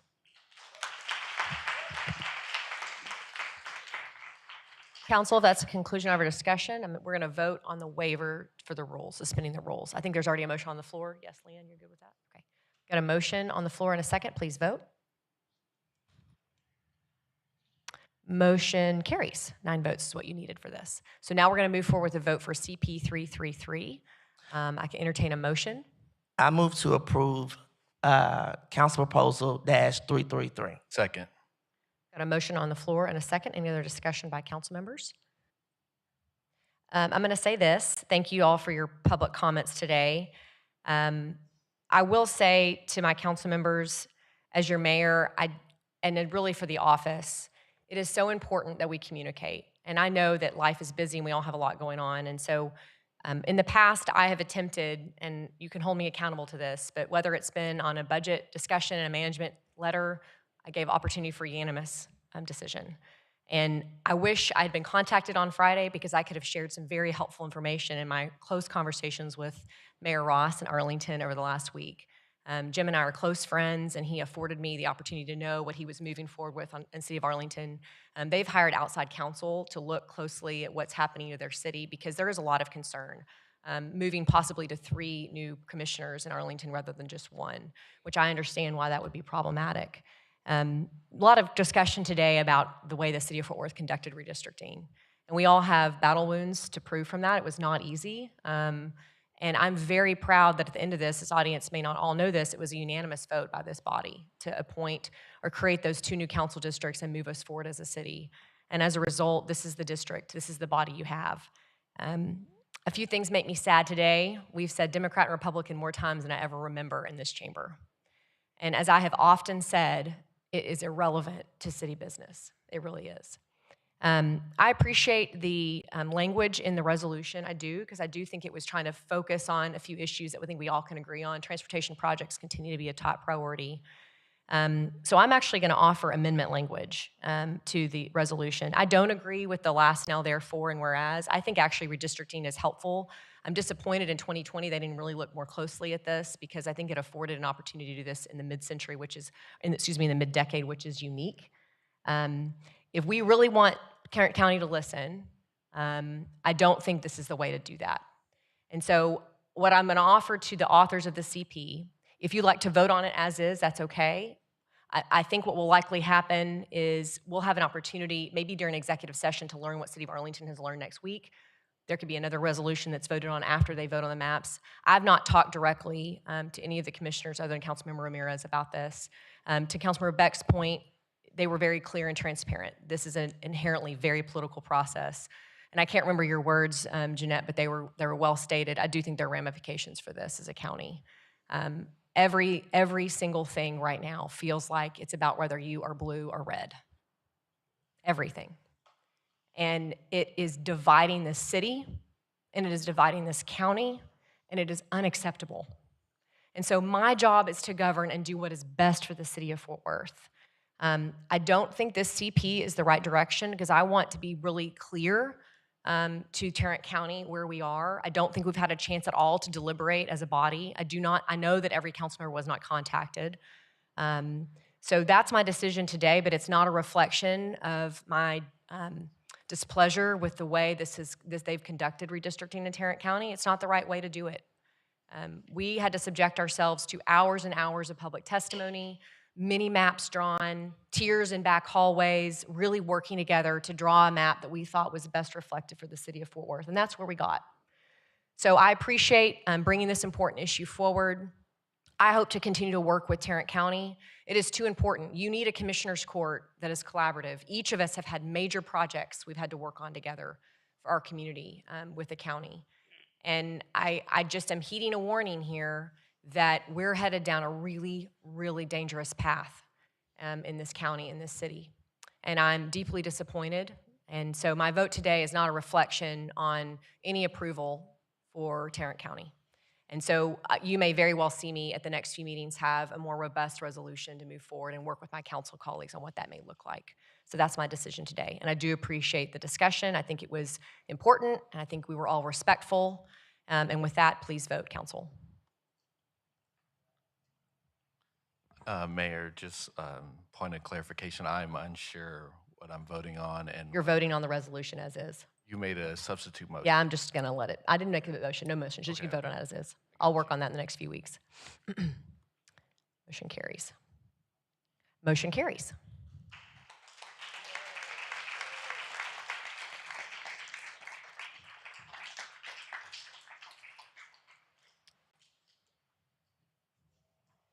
Council, we're moving to changes in membership on boards and commissions. We have one at large, 25-5119. And if I'm supposed to be the one to read those, I don't have it in front of me. Maybe I do, right here. Yes. Like to make a motion to approve the following amendments, following appointments. Kirk Milliken, partial term, place 2 for Downtown Design Review Board. Brandon Burns, place 6 for Downtown Design Review Board. Mark Dabney for Downtown Design Review Board. And Brian Farda, City Plan Commission and Capital Improvements Plan Advisory Committee for Transportation Impact Fees. Second. Got a motion and a second, Council. Please vote. Maybe.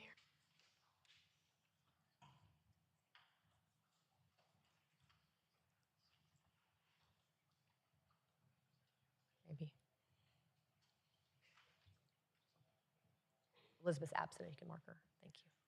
Motion carries. Next is board appointments for District 6. Councilmember Williams. Yes, thank you. I want to request the council's consideration to appoint the following individual to the board listed below with a partial term effective May 20th, 2025 and ending October 1st, 2026. Sabrina Connor, partial term, Board of Adjustment, Commercial and Fort Worth Alliance Airport Board of Adjustment. The respective application and resume are attached. The original copy will be maintained in the city secretary's office. Second. Got a motion and a second, Council. Please vote.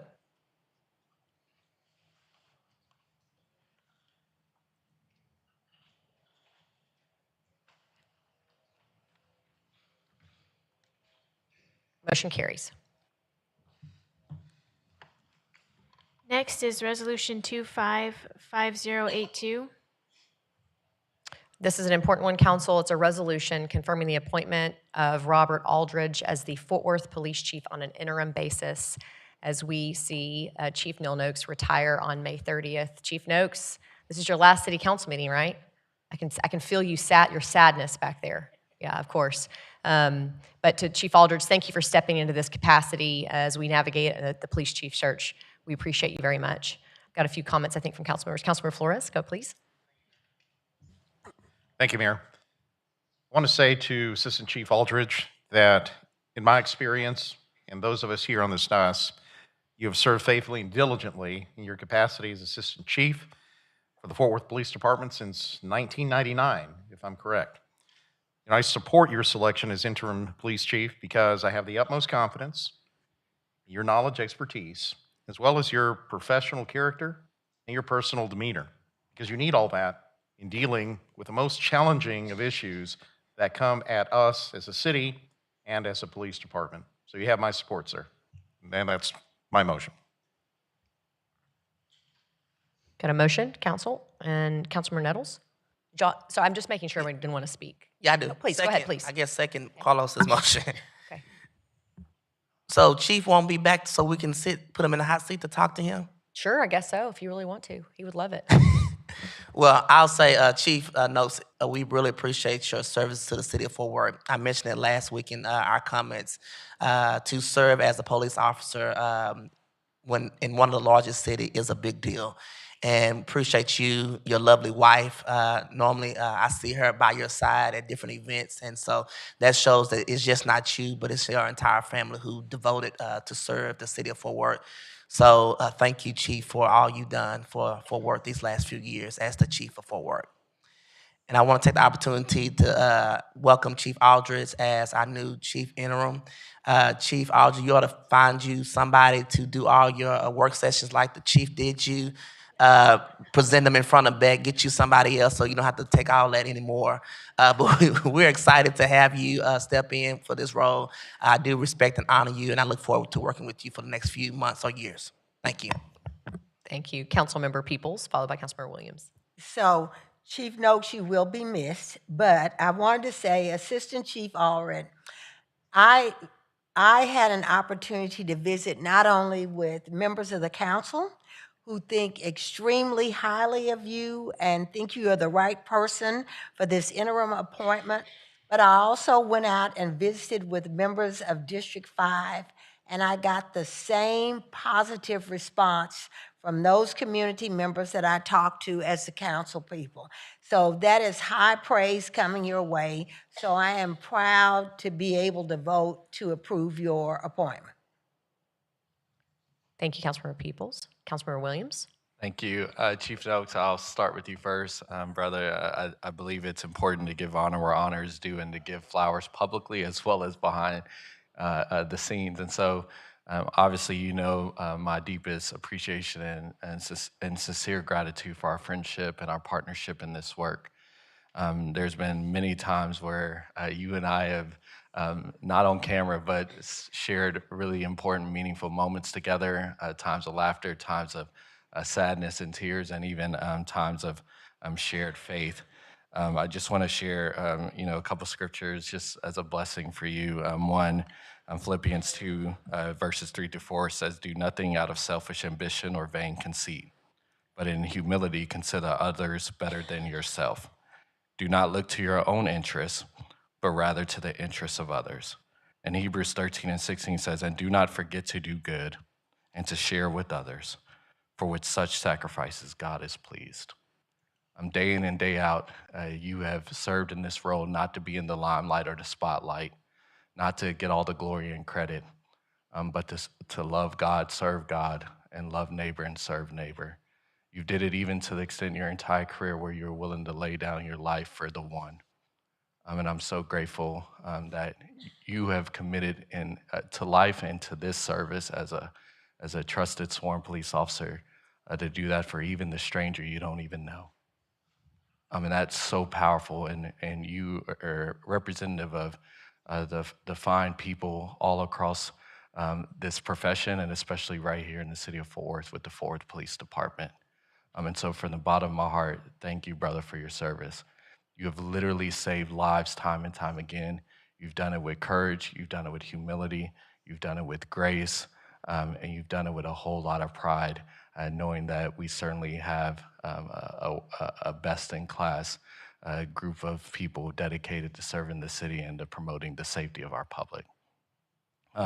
Chief Aldridge, I just want to also say to you, do not grow weary for doing good. And in this interim role, there will be certainly new pressures on your shoulder at the helm of this great work. But indeed, it's important, and you know that because you've dedicated your entire life to it. So from the bottom of my heart, also, I certainly appreciate you. It's been the honor of my lifetime not only to serve on this dais in the city that raised me and representing the neighborhoods that raised me. And even to this day, I still get whoopings in the community for not doing certain things right. But some of the things that you both have helped me do, and this dais do and the city do, was to protect the lives of our most vulnerable, including our young people who have been absolutely terrorized by cyclical and retaliatory gun violence. So I'm forever indebted to your partnership in this work in a number of ways. Grateful for your willingness to take late calls. And Chief Aldridge, congratulations on this important role. I will obviously be voting yes. And it's not because of any other reason than you absolutely deserve it. So God bless you both. Thank you, Councilmember Williams. Councilmember Martinez. Oh, I'm out of order. Sorry. Councilmember Blaylock. Can't read. I'll be extremely brief. I want to reflect the words that have already been said and say I wholeheartedly agree with all. Chief, I just want to say congratulations on making it to your retirement. Job very well done. You have led the police department in the city of Fort Worth exceptionally, and we're a better city because of it. Chief Aldridge, I want to extend congratulations and condolences for you taking on even more responsibility during the interim time frame. Both well-deserved what's going on, so thank you. Thank you. And Councilmember Martinez. I will be brief as well. Interim Chief Aldridge, I look forward to working with you. I know you got this. To Chief Noakes, congratulations on your retirement. And thank you for your many years of amazing public service. Thank you for always being accessible and always hearing me out, taking my calls and returning them in a timely manner. I hope you get to enjoy your family, and I know you look forward to that. And you always have us here if you ever need us. Thank you. Councilmember Hill. I'm going to try to talk a big long weekend with graduation. Chief Noakes, thank you so much for your years of service to the city of Fort Worth. I've truly enjoyed getting to know you and work with you, and you really do have a servant's heart, and thank you so much for loaning that to the city of Fort Worth.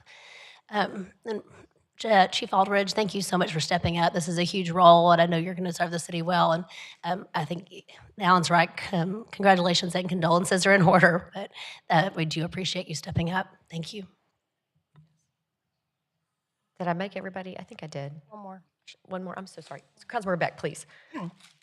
Chief Noakes, good luck and congratulations. I hope you take some time in your retirement to enjoy life and enjoy the new grandbabies, I think plural, and really thank you for all your years of service for here at the City of Fort Worth. And to Chief Aldridge, good luck and don't mess it up. Thank you. I think that's the conclusion of our comments. Gentlemen, thank you both very much. We appreciate you. And for Neil, it's not goodbye for any of us on this dais. You won't be rid of us that easily. We're very proud of you. I got to do my podcast yesterday with Chief and catch up with him, and just reminded of what an amazing person he is, and how great it is after 25 years of service. It's on his terms. He's getting to retire and move on to his next chapter. And you absolutely have earned it and left this city incredibly well placed for Chief Aldridge to step up. And apparently we don't have any officers with hair left at this stage. Once you step into the chief role. Please vote, council. Thank you.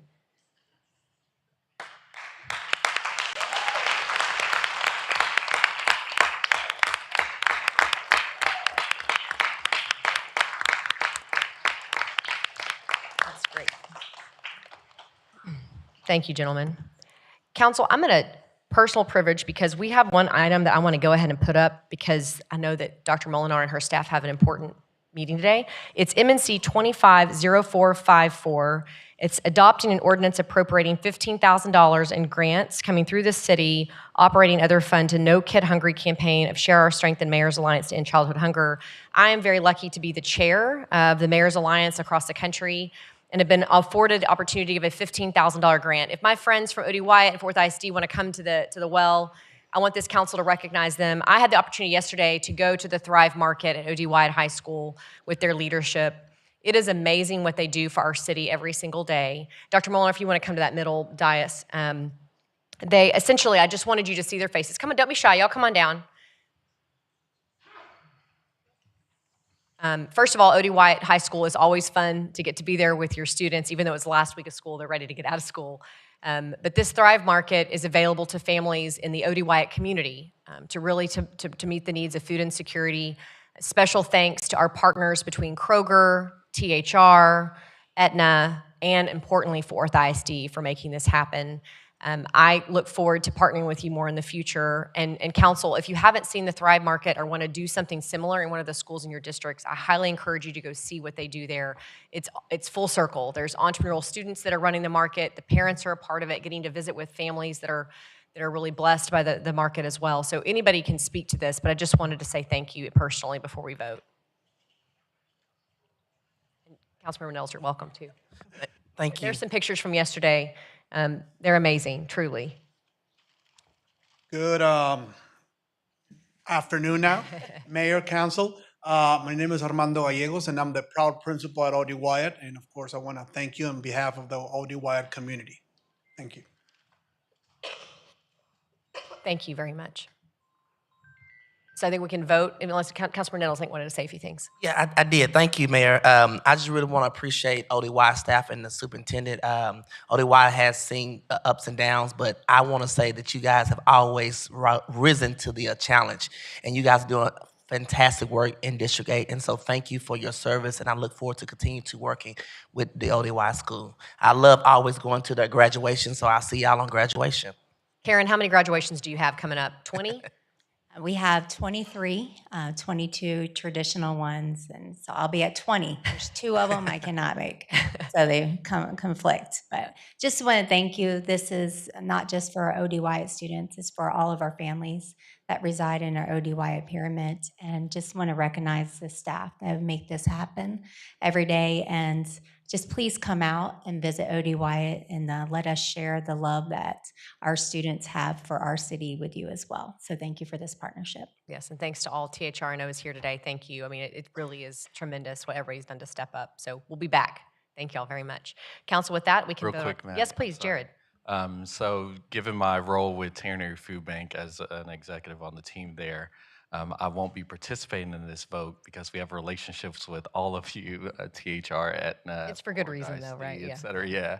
And part of the reason why I'm stepping away to fight national hunger, and thank God I'm able to serve on the Feeding America's Public Engagement Advocacy Committee to set the national agenda. So I would support this if I could support this, but I'm going to recuse in abundance of caution because of my employment, and all my files are, all of my documents are on file with the city secretary. Thank you, Congrats. Jared. I move for approval of MNC 25-0454.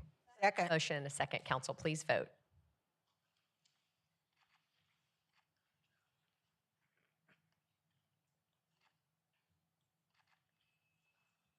Motion carries. Now y'all can go about your day. I know that you're busy. Thank y'all very much for making time to be here. Okay, Council, now we're back in order. We're going to go back to public hearing, MNC 25-0427. No, we need to do the other resolution. I'm sorry, 25-5083. I apologize. Let's do that one first. Thank you. Motion a second, Council. Please vote.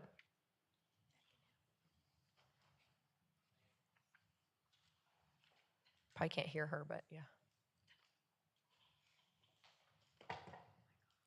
Councilmember Peoples, try one more time to vote, if you don't mind. Thank you.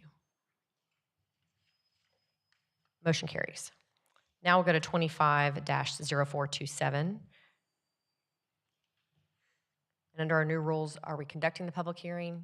Is Kelly speaking or no? Kelly's there's questions. available if there's any questions. Great, okay. Can entertain a motion, Council? Do I have to move to close the public hearing? Yes. Move to close the public hearing and approve MNC 25-0427. Second. Motion a second, Council. Please vote.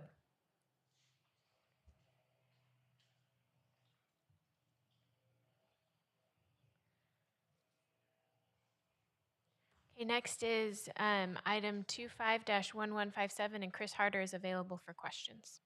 Any questions, Council? Got a motion and a second, Council? Please vote.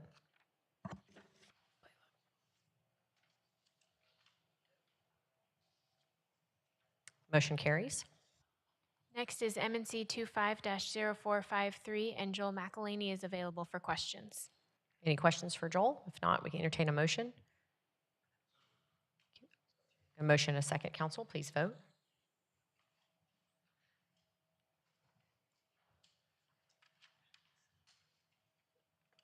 Motion carries.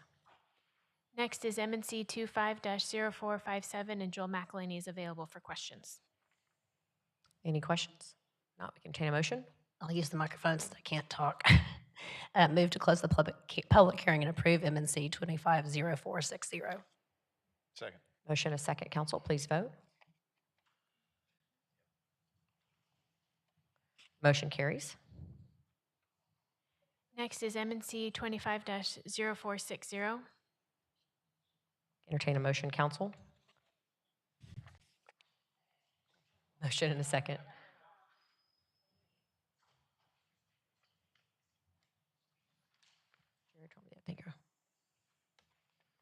Motion carries. Next is ZC 25-080, and we have two speakers on this item. Councilmember Williams, this one is yours, and I will find my speaker list just a moment.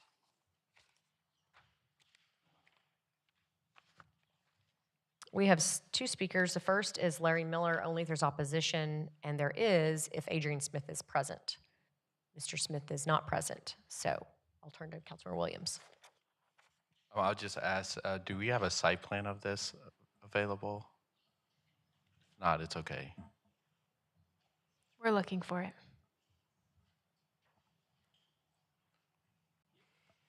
Okay, if not, it's okay. Don't worry about it. I want to say a few things really quickly.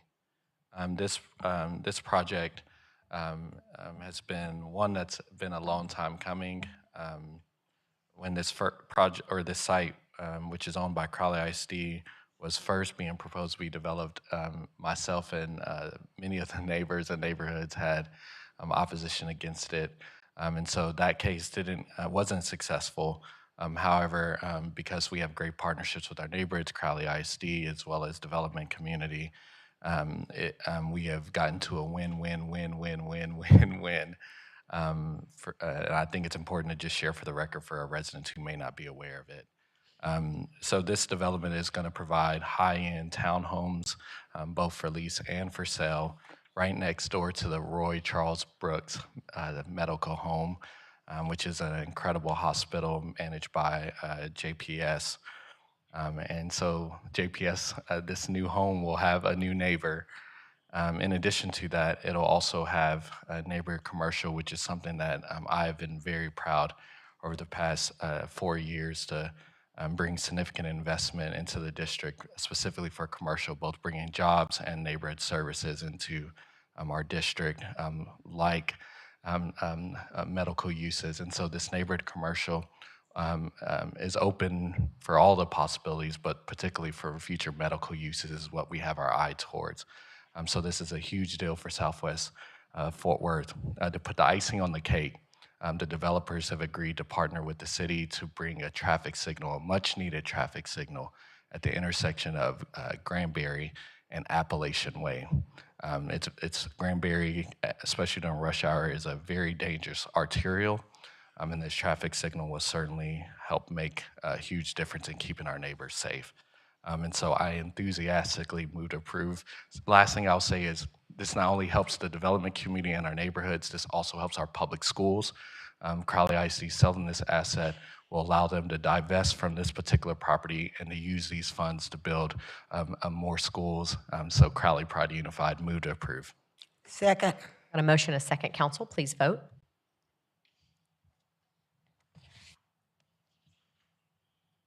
Motion carries. Next is M&C 25-0467. Motion, a second. Please vote.